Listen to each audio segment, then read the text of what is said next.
Ang ganda ng panahon natin ngayon guys. Calm and clear. Ito pala yung bangka na ginagamit natin sa mga dives.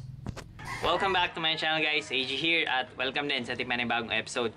Today's video, I'm gonna show you some of my night dive clips. Enjoy watching. Rolling.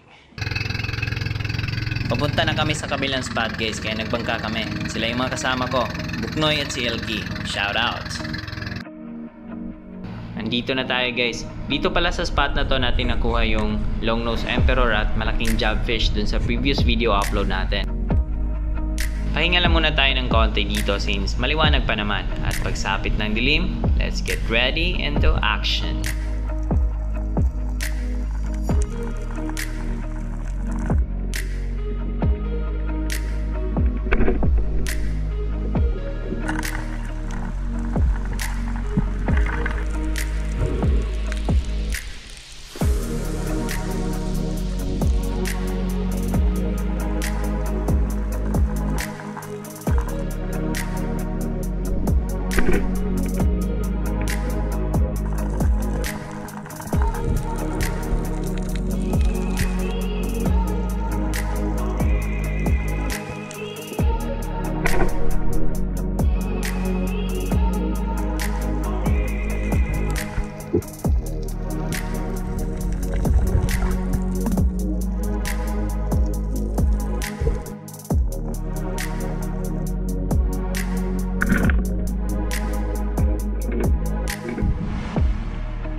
Oops, teka lang muna guys. Kung pansin nyo, medyo nakakasilaw yung liwanag ng flashlight natin kanina.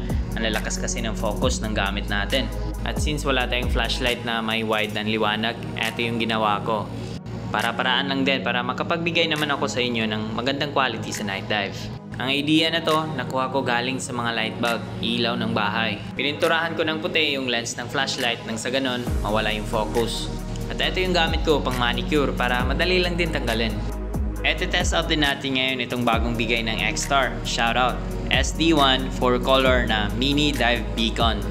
It comes with a small carabiner para pwede mo siyang i-attach kahit saan. At eto na yung bagong setup natin pang night dive. Dalawang flashlight, etong X-Star, yan yung malakas yung focus kaya yung panghanap ng isda. At etong isa naman yung pininturahan natin. Wala na siyang focus kaya mas clear na to sa camera. Na-test ko na din to at effective naman. And here's the video. Enjoy watching! At eto na yung X-Star na 4-color mini beacon light natin guys. First color niya, etong steady ni white. Pagka second twist mo, nagbi-blink siya. Next color naman, steady na red. At pagka twist mo ulit, nagbi-blink naman and so on sa third at fourth color.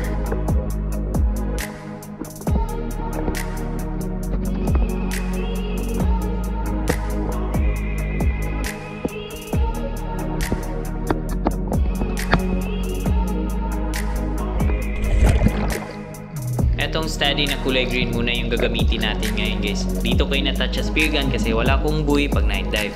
Tinry ko pang ihulog sa baba at ayan, sobrang visible talaga niya. Madali mo siyang makita kahit iwan mo lang sa baba pag nakatira ka ng isda.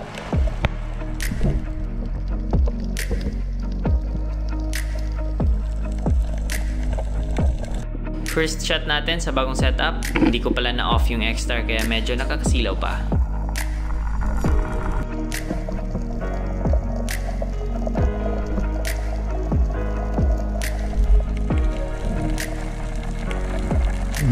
Ito naman ang second shot. Pagkakita natin sa isda, matik off ang X-Star at ayan, ang ganda na ng kuha.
Ito talaga yung pinaka-epic na nangyari sa dive na to. Na-off ko yung flashlight pagkakita ko sa malaking snapper. Replay natin. Buti na lang talaga hindi pumasok dun sa may kuweba sa likod niya. At yung pag-broadside, tinira ko na agad. And it's a stoned one.